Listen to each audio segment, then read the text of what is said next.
ये आकाशवाणी है। कोविड-19 विशेष कार्यक्रम के अंतर्गत प्रस्तुत है कोरोना वायरस संक्रमण की वर्तमान स्थिति पर चर्चा। इसे प्रस्तुत कर रहे हैं आकाशवाणी संवाददाता आनंद श्रीवास्तव। कार्यक्रम में आमंत्रित स्वास्थ्य विशेषज्ञ हैं अखिल भारतीय आयुर्विज्ञान संस्थान पटना के डॉक्टर संजीव कुमार। नमस्कार। जिंदगी में समस्याओं के बढ़ने के साथ ही परेशानियां भी बढ़ जाती हैं। कई बार हमारा मन विचलित होने लगता है और हम ये सोचने लगते हैं कि इससे बाहर कैसे आया जाएगा। कोरोना संक्रमण के मामले फिर देश भर में बढ़ने लगे हैं। कोरोना के नए वेरिएंट ओमिक्रॉन ने तबाही मचानी शुरू कर दी है। कल प्रधानमंत्री नरेंद्र मोदी ने इस दिशा में एक उच्च स्तरीय बैठक की और उसके बाद स्वास्थ्य सेवाओं की समीक्षा भी की। हम सब ओमिक्रॉन से बच सकते हैं। ओमिक्रॉन हमारा कुछ नहीं कर सकता है तब जब हम कोविड नियमों का सही ढंग से पालन करें। आप सब कोविड-19 के प्रति सचेत रहें, जागरूक रहें, इसीलिए आकाशवाणी पर हम लेकर आते हैं ये खास कार्यक्रम। आज के कार्यक्रम में मैं हूं आनंद श्रीवास्तव और हमारे साथ हैं वरिष्ठ स्वास्थ्य विशेषज्ञ डॉक्टर संजीव कुमार। डॉक्टर संजीव, आपका बहुत बहुत स्वागत है। जी नमस्कार, सभी श्रोताओं का नमस्कार। आकाशवाणी की तरफ से मैं आप सबका अभिवादन करता हूं। सर नमस्ते। इससे पहले कि डॉक्टर साहब के साथ हम चर्चा शुरू करें, हम अपने श्रोताओं को बता देना चाहते हैं कि अगर वो भी इस कार्यक्रम से जुड़ना चाहते हैं तो हमें फोन कर सकते हैं। हमारा फोन नंबर है 011-2342-1764।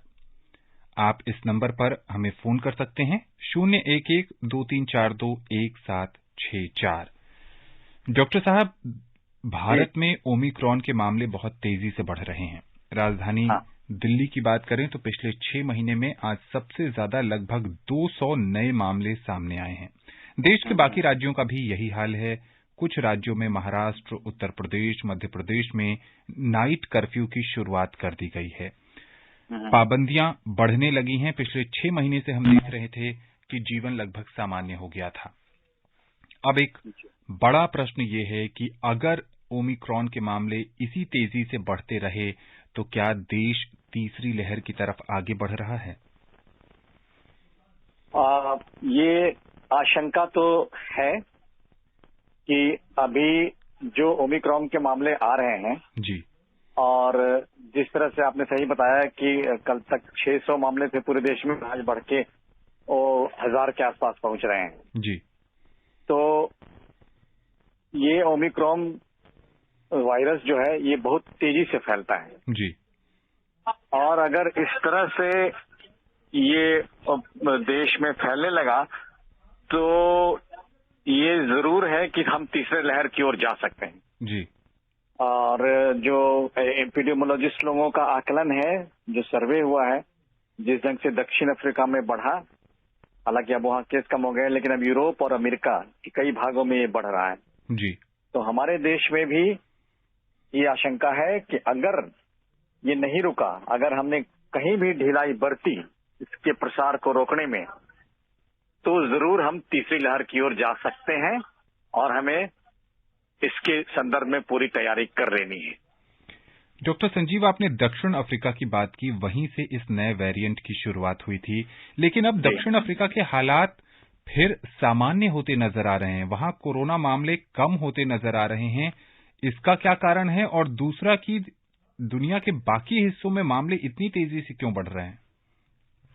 ये ऐसा है कि किसी भी एपिडेमियोलॉजी में कोई जब वायरस बढ़ता है तो उसकी एक ग्राफ होती है। तो दक्षिण अफ्रीका में हम आज देख रहे हैं कि उसकी संख्या कम हो गई। तो ये पीक आने के बाद काफी तेजी से दक्षिण अफ्रीका में नंबर बढ़े, उसकी रिपोर्टिंग नहीं हुई, वहां भी आकलन सही ढंग से आंकड़े नहीं उपलब्ध हो पाए, लेकिन जो वहां की खबरें आ रही हैं कि काफी तेजी से संख्या बढ़ी और एक भयावह महामारी का रूप लिया दक्षिण अफ्रीका में। फिर जब वो पूरी जो टॉप पे पहुंच गई उसकी आंकड़ा, और धीरे धीरे डिक्लाइन हुआ। ये नेचुरल डिक्लाइन है।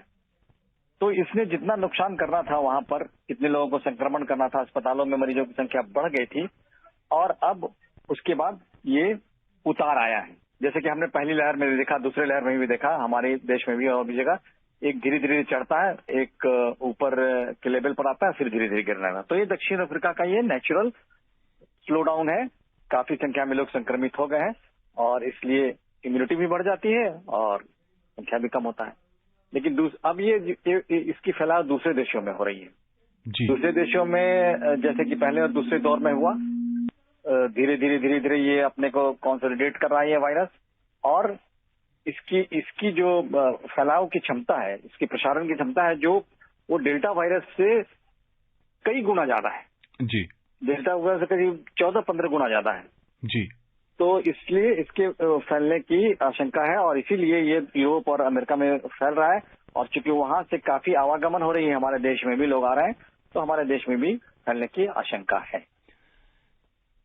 लोनी गाजियाबाद से मोहम्मद फुरकान जी जुड़ गए हैं हमारे साथ। फुरकान जी, कार्यक्रम में आपका बहुत बहुत स्वागत है। Hello sir. जी सर, ये ओमिक्रॉन का जो केस जो है बढ़ते जा रहे हैं दिल्ली में जी, और सर क्या नाम, हमारे सबके दो टीके लग चुके हैं जी। इस बहू के नहीं लगा, तो उसके लिए हमें क्या सावधानियां करनी होगी? कोविड टीका की दोनों खुराक इन्होंने ले ली है। ओमिक्रॉन से बचने के लिए क्या सावधानी बरतें? देखिए, ओमिक्रॉन वायरस जो ये म्यूटेंट स्ट्रेन है, ये बदलाव वाला स्ट्रेन है, इससे बचने के वही उपाय हैं जो हम लोग शुरू से कहते आ रहे हैं, that is Covid appropriate behaviour, यानी कोविड अनुकूल व्यवहार। इसका पालन करना है। आपने टीका ले लिया है, बहुत अच्छी बात है। जो टीका दोनों ले चुके हैं उसमें ऐसा देखा गया है कि संक्रमण की गंभीरता कम होती है। संक्रमण हो सकता है लेकिन आदमी बहुत गंभीर तरीके से बीमार नहीं पड़ता है।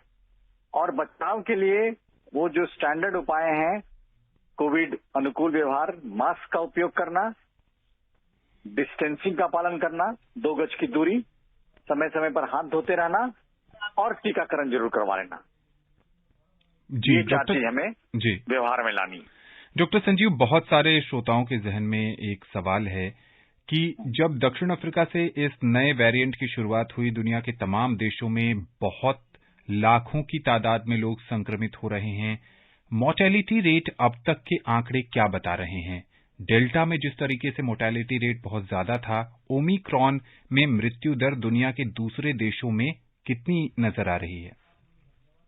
अभी ओमिक्रॉन की मृत्यु दर ज्यादा नहीं है। ये दूसरे दौर का जो डेल्टा वेरिएंट का था, उसमें मृत्यु दर काफी ज्यादा थी, उसके मुकाबले में बहुत कम है।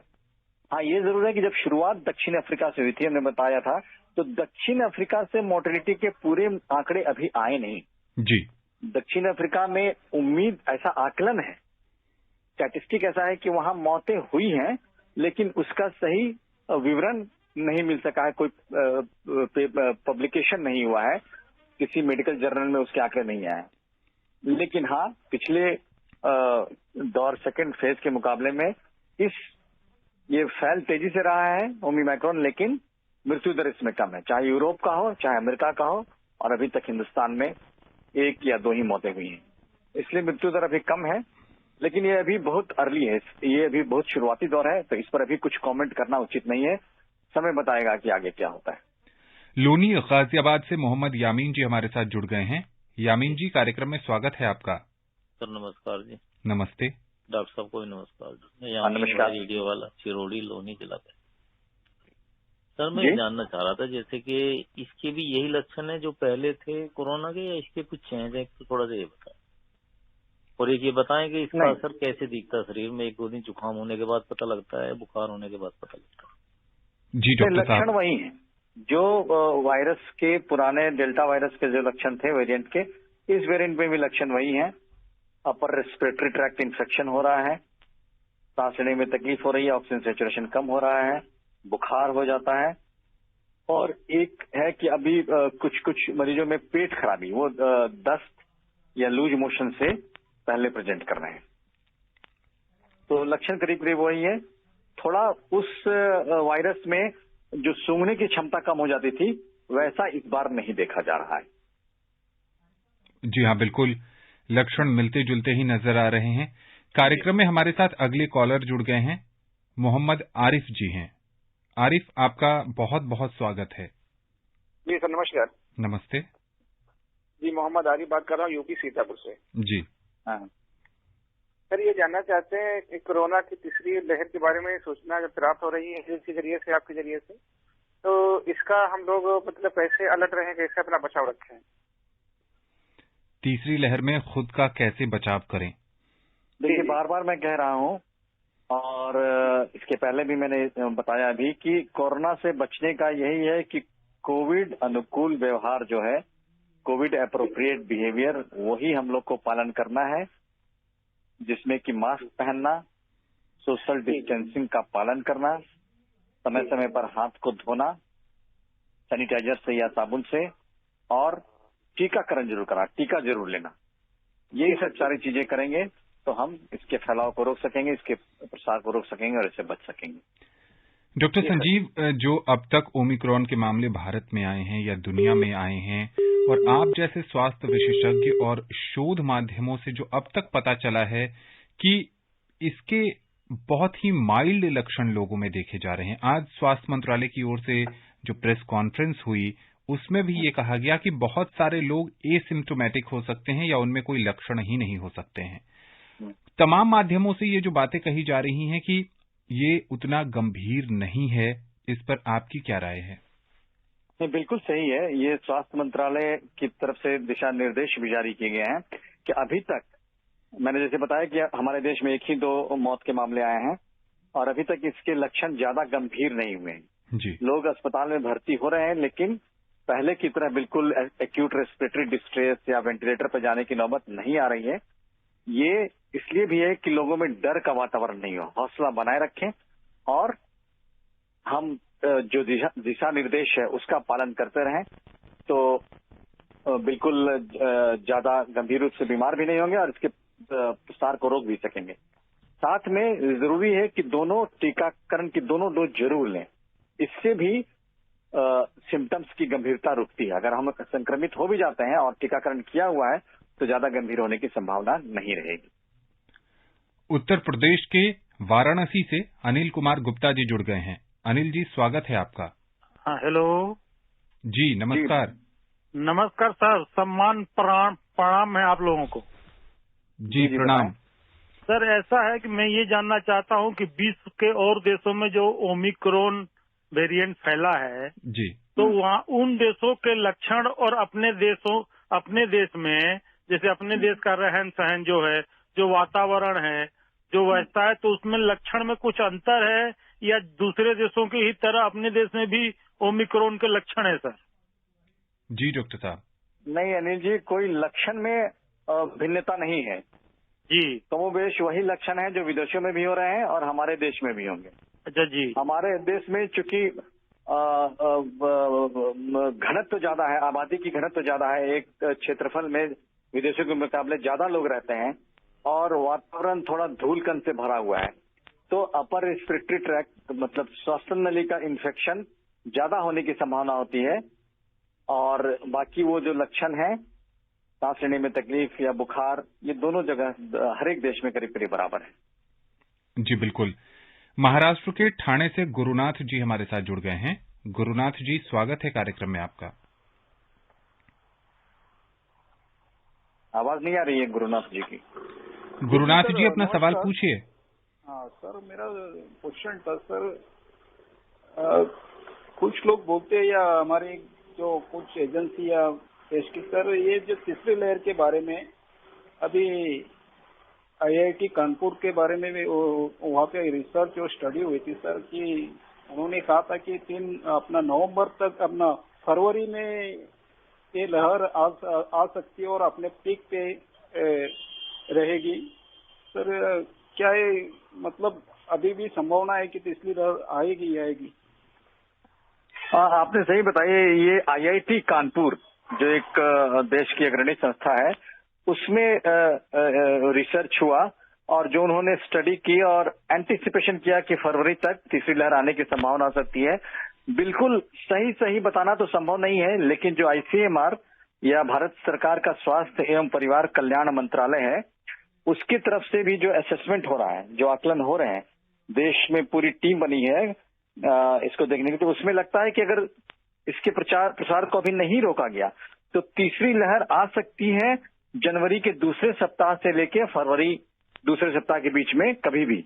लेकिन अगर हम सतर्क रहें, बचाव के उपाय करते रहें, अगर कुछ लक्षण आए तो तुरंत कोविड अस्पताल में या अपने डॉक्टर को दिखाएं, तो हो सकता है कि हम लोग इसको, इस तीसरी लहर को आने ही नहीं दें, इस पर विजय पा लें। डॉक्टर साहब, बहुत सारे माध्यमों से ये भी कहा जा रहा है कि जिन लोगों को कोरोना पहले हो चुका है और उसके बाद उन लोगों ने कोविड वैक्सीन की दोनों खुराक भी ले ली है, ऐसे लोगों को ओमिक्रॉन कम परेशान कर सकता है। अगर उन्हें इन्फेक्शन होता भी है तो मामूली होगा, बहुत ज्यादा परेशानी नहीं होगी। आप क्या कहेंगे? हाँ, बिल्कुल सही आपने बताया। देखिए, दोनों चीजें बॉडी के इम्यूनिटी से रिलेटेड हैं। अगर जिनको पहले कोरोना हो चुका है, कोविड हो चुका है, वो ठीक हो चुके हैं उससे, तो उनके अंदर भी कोविड के अगेंस्ट एंटीबॉडीज बन जाती है, काफी मात्रा में बन जाती है। और अगर वैक्सीन लेते हैं तो ये एंटीबॉडीज और भी ज्यादा बनेंगी, यानी उनकी इम्यूनिटी बहुत ज्यादा सशक्त हो जाएगी इस कोविड वायरस के कारण, चाहे इसका स्ट्रेन क्यों नहीं बदल जाए। जैसे कि ये भी म्यूटेंट स्ट्रेन है, वेरिएंट है, ये आया है, लेकिन इसके अगेंस्ट भी ये इम्यूनिटी काम करेगी और इनके गंभीर संक्रमण होने के चांसेस बहुत कम है। संक्रमण तो हो सकता है क्योंकि वायरस है, वो श्वास नली में आती है और श्वास नली में आप शरीर में जा ही सकती है, लेकिन चूंकि आपके बॉडी की इम्यूनिटी बहुत ज्यादा है, इसलिए वो ज्यादा नुकसान नहीं करेगी, आपके फेफड़ों में, श्वसन तंत्र में या दूसरे भागों में ज्यादा नुकसान नहीं करेगी। इसलिए ये बात बिल्कुल सच है। जी, उत्तर प्रदेश में भी रात्रि कर्फ्यू की घोषणा कर दी गई है। वहां लखनऊ से हमारे साथ जुड़ गए हैं अशोक कुमार जी। अशोक जी, स्वागत है आपका। जी, धन्यवाद सर, धन्यवाद सर। ये जानना चाहते हैं, जैसे मतलब जो टीका लग रहा है, तो अगर किसी को बुखार मतलब है या कुछ है, तभी टीका लगवा सकता है क्या? जी डॉक्टर, आपका क्वेश्चन है क्या कि किसी को बुखार है तो टीका लगवा सकते हैं कि नहीं? जी जी जी जी जी। हाँ, देखिए, टीका लगवाने के लिए कोई एक्यूट इन्फेक्शन यानी बॉडी में कोई तुरंत का संक्रमण नहीं होना चाहिए।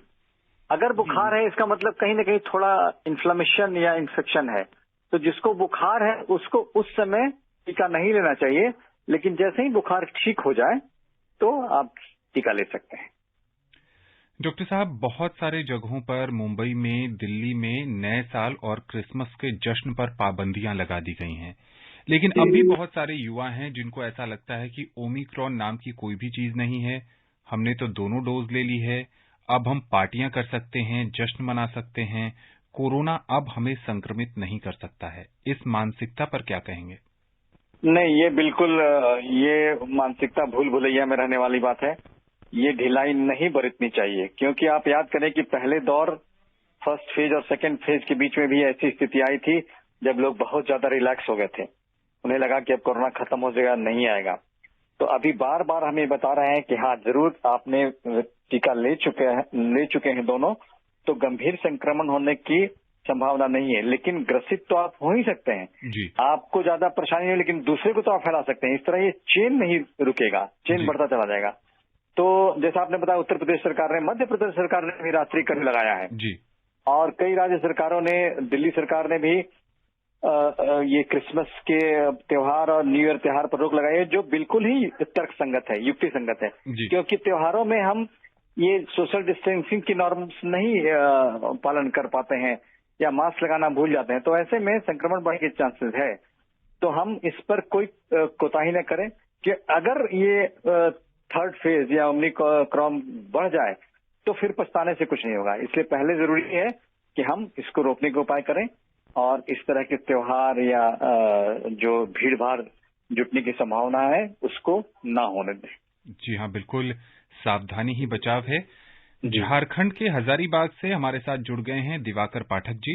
दिवाकर जी, कार्यक्रम में आपका बहुत बहुत स्वागत है। जी धन्यवाद। मैं दिवाकर पाठक हजारीबाग झारखंड से हूँ। कोविड सप्ताह सूत्र के अनुसार हमें इससे डरने की बजाय इसके नियमों का पालन करनी चाहिए। सर्वप्रथम जब हम इसके सृजन काल के इतिहास को देखते हैं तो एक जोखिम भरा युग का जन्म दिखाई पड़ता है। उस जोखिम भरी काल में हमारी सरकार महाकाल बनकर इसका मुकाबला करती नजर आई, अर्थात इस प्रकार हमारी सरकार एक सशक्त और सक्रिय भूमिका में नजर आई। तभी तो विश्व के दूसरे देशों की तुलना में हमारे देश का नुकसान दर बहुत कम रहा। इसमें सरकार के साथ साथ लाखों करोड़ों कोरोना वॉरियर्स की अहम भूमिका देखने को मिले। कोविड निरोध को लेकर 2 महत्वपूर्ण सक्सेस सूत्र हमें अवश्य याद रखने चाहिए। पहला, मानसिक रूप से हम इससे डरे नहीं। दूसरा, पौष्टिक भोजन लें, एक्सरसाइज करें और साफ सफाई का अवश्य ख्याल रखें। जी बिल्कुल, आप सही कह रहे हैं दिवाकर जी। आप हमारे विशेषज्ञ से सवाल क्या पूछना चाहते हैं? जी, साथ ही ऑल इंडिया रेडियो द्वारा कोरोना विषय पर आनंद जी की नियमित प्रस्तुति भी हम सभी देशवासियों के लिए काफी प्रेरणादायी है। कुल मिलाकर कहें कि जिस प्रकार कोरोना वायरस अपनी नई वेरिएंट के साथ हम सब के बीच आ रहा है, उसी प्रकार हमें भी ऑलराउंडर बनकर इसका मुकाबला करनी चाहिए। बहुत सही बात कहा इन्होंने। मैं तो इनको बधा दूंगा कि इतनी अच्छी बातें कही और कोरोना से बचाव के लिए प्रेरणादायक बात कही। लोगों को ये फॉलो करना चाहिए। आप इतने सजग हैं, आप बधाई के पात्र हैं।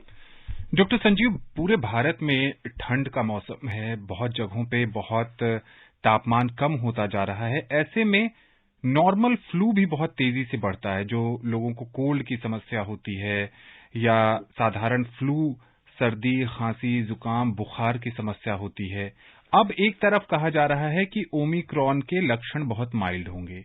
ये जो लक्षण हैं, ये साधारण फ्लू के लक्षण से मेलजोल खाते हैं। व्यक्ति कब निर्णय ले कि उसको कोरोना की जांच करवानी चाहिए? बिल्कुल सही बात बताया आपने कि ये मौसम जो है, इसमें अपर रेस्पिरेटरी ट्रैक्ट के इन्फेक्शन होते हैं जो कि कोरोना की तरह ही होते हैं, सर्दी खांसी बुखार।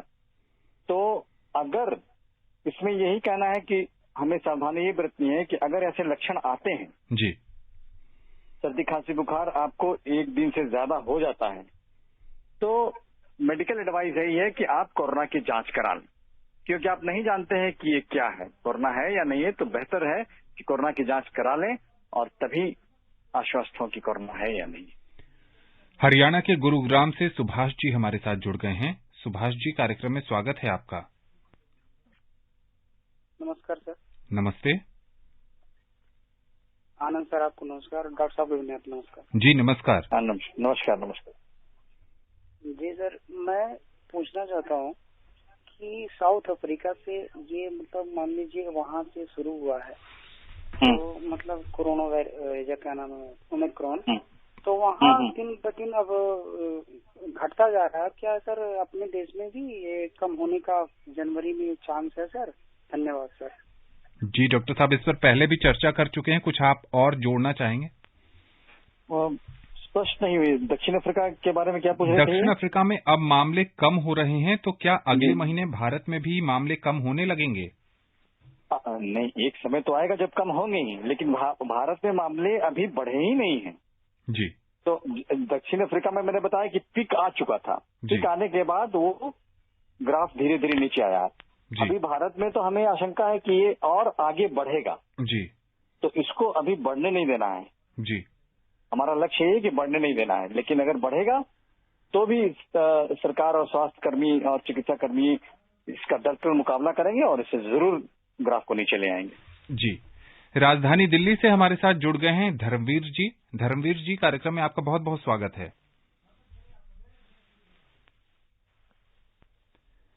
धर्मवीर जी, अपना सवाल पूछिए। आनंद जी नमस्कार। नमस्ते। मैं धर्मवीर गांधीनगर दिल्ली से बोल रहा हूँ। डॉक्टर साहब नमस्कार।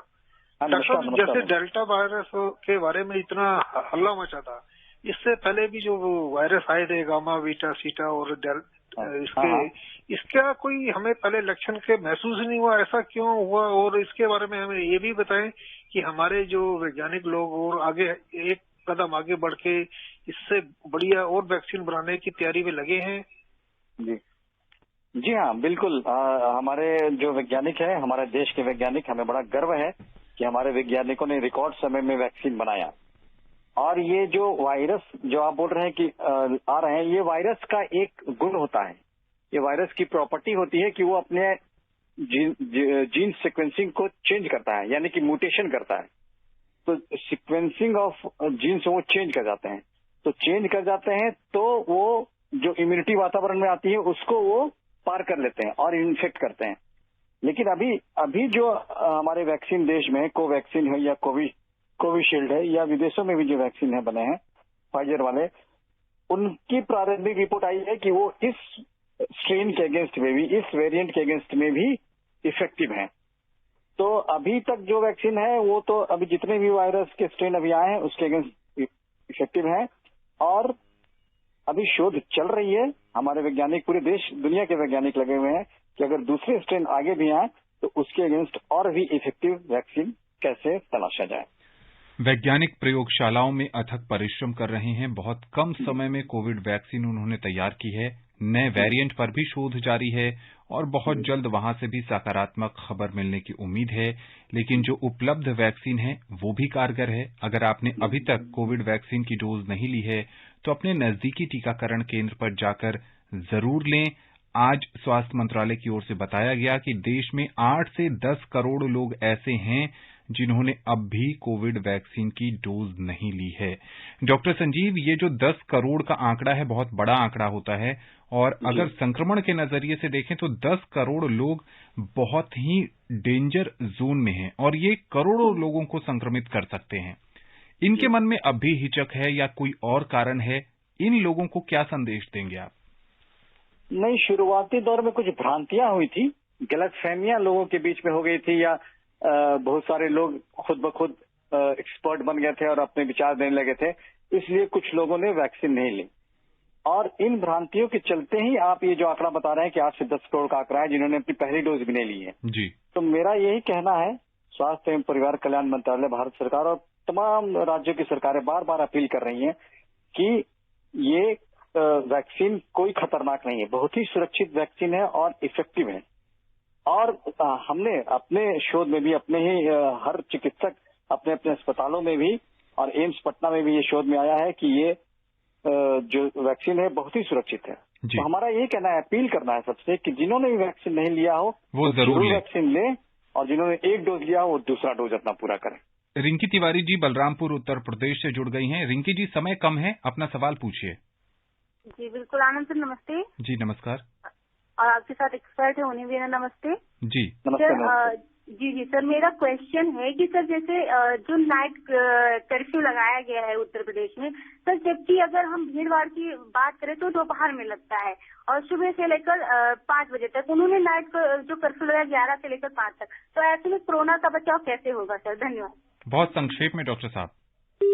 इन्होंने नाइट कर्फ्यू के बारे में पूछा है जी, कि दिन में भीड़ भाड़ ज्यादा होती है, नाइट कर्फ्यू से कैसे संक्रमण रुकेगा? देखिए, जो ये संतुलन बनाना होता है समाज में कि हमें आर्थिक दृष्टि से भी अपने शैक्षणिक और अपने जो रोजमर्रा के काम है, औद्योगिक काम है, उसको भी करना है और संक्रमण को भी बढ़ाना है। तो अभी संक्रमण जिस स्थिति में है उसे हम एक तरह से कह सकते हैं कि पार्शियल बैन लगाया है सरकार ने कि रात में कर्फ्यू रहेगा, तो कुछ तो बचाव होगा, ज्यादा नहीं फैलेगा।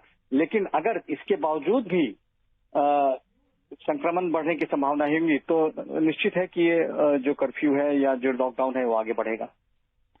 जी बिल्कुल डॉक्टर साहब, कार्यक्रम में अब समय नहीं है कि आपसे किसी और विषय पर चर्चा की जा सके। आकाशवाणी के इस विशेष कार्यक्रम से जुड़ने के लिए और विशेषज्ञ राय साझा करने के लिए आपका बहुत बहुत शुक्रिया। बहुत धन्यवाद और सभी श्रोताओं को मेरा नमस्कार। तो जैसा कि डॉक्टर साहब बता रहे थे कि ओमिक्रॉन से घबराने की बिल्कुल भी जरूरत नहीं है। कोविड नियमों का पालन करना है, कोविड टीका जरूर लेना है और अगर आपको किसी तरह के लक्षण नजर आते हैं तो साधारण फ्लू समझकर इसे नजरअंदाज नहीं करना है।